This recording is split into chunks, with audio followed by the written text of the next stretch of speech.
Hello and welcome. I'm Micah, the Cosplayer Seamstress, and I am delighted you are here. If you've just found this channel and would like to see a completed project, check out the Miss Frizzle playlist. Today I'll be starting the 4th project for this channel, but before that, remember to like the video and subscribe to the channel.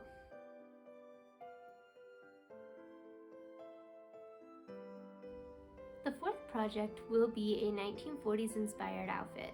When I think of the 1940s, I think of the emergence of women in the workforce and Rosie the Riveter.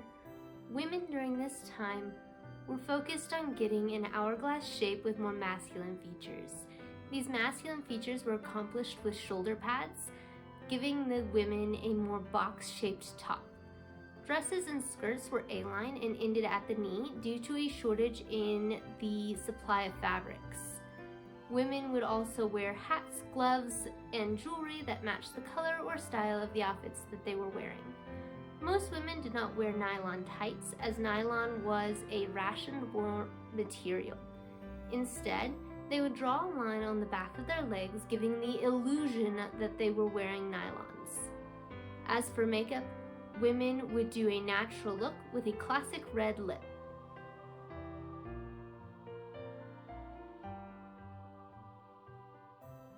For this outfit, I will be using this pattern, which is a 1940s recreation. I got this from Hobby Lobby for about $16. It was 30% off, and patterns always are at the Hobby Lobbies in my area. I'll basically be recreating the outfit as seen on the model. She's wearing all of the design pieces that I want to do. Design A is the blouse. It will be a short-sleeved shirt.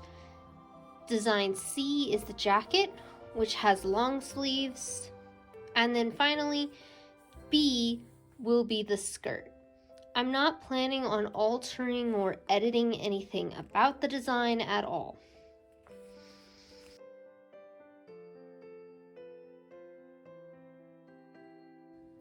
I was able to get all of the fabric from Hobby Lobby on sale. They were 40% off. First, I'll be using this nice white satin for the blouse. I needed about 2 yards and it cost $11.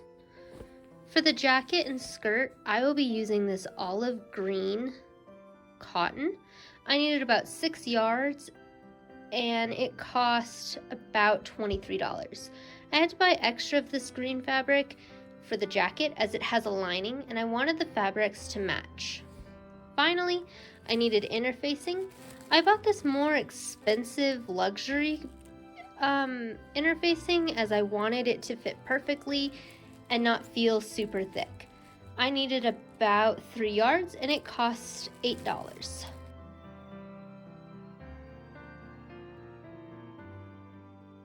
I will also need several notations.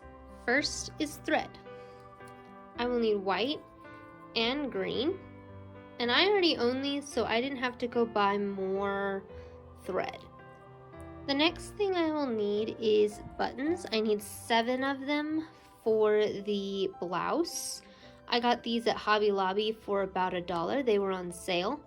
Now these are smaller than what the pattern suggests, but I like the way the smaller buttons looked better than the bigger buttons. Next, I will need a zipper for the skirt. I'll be using this one. I couldn't find one in the color of the fabric, so white it will be. I also got this from Hobby Lobby for $1. The skirt also will need a hook closure, which is what these are. I already had these, so I didn't have to go buy more. Finally, I will need shoulder pads for the jacket. I got these from Joann's for about $4.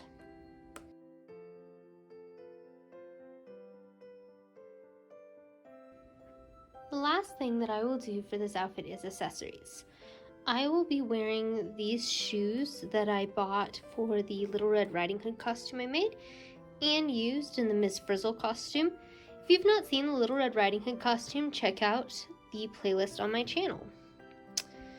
For jewelry, I will be wearing these pearl drop earrings and this pearl necklace that I already owned. The pearl necklace was my great-great-grandmother's. Finally, I will need to go thrift shopping and hat shopping for a hat and a pair of gloves. Overall, I've spent about $70 so far for this project and plan to spend about $15 more on the accessories. Now you know the patterns and plans for my Christmas project and are ready to start the blouse. If you would like to see a costume I have finished, check out the Dr. Doofenshmirtz playlist. Remember to like, comment, and subscribe.